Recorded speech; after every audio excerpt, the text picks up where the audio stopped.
14 листопада у фізкультурно-здоровчому комплексі Національного університету кораблебудування імені адмірала Макарова вперше були проведені спортивні заходи під назвою «Праця в захист України» за ініціативи Федерації Фунакоші Шотокан Карате України, студентського парламенту НУК та Всеукраїнської ради студентів. Основним завданням заходу є залучення в першу чергу студентів та всіх бажаючих для зміцнення свого здоров'я, підвищення патріотичного духу та підготовки до захисту батьківщини. Почався захід з урочистого відкриття. Наше общество, которое строит новую страну, которое заставляет меняться, стремиться к реформам.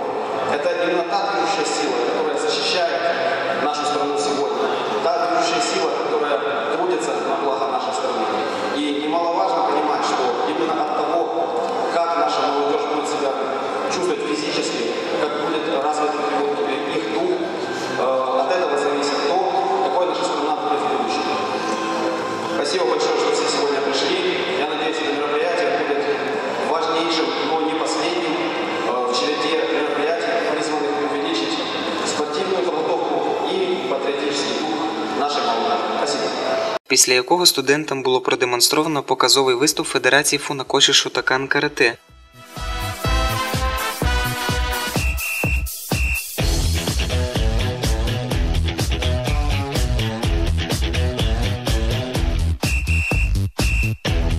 Всім бажаючим була дана можливість відпрацювати показані майстрами вправи для самозахисту.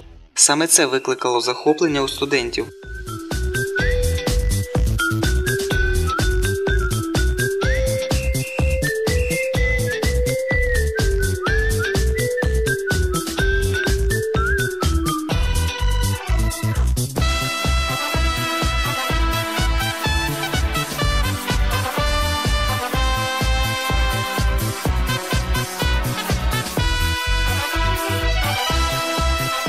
Які основні цілі були данного заходу?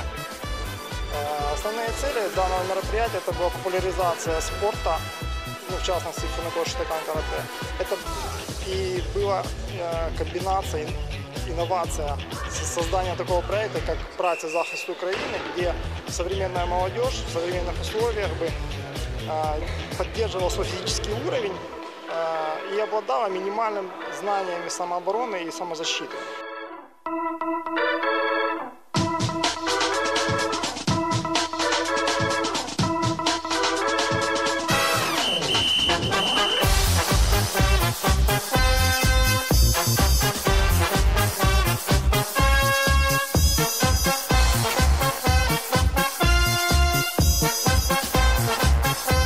Наступним кроком були спортивні змагання, а саме підтягування, стрибки у довжину з місця, згинання та розгинання рук в упорі лежачи. Високий рівень проведення заходу забезпечує його актуальність та цікавість зі сторони студентів та викладачів вищих навчальних закладів Миколаївщини.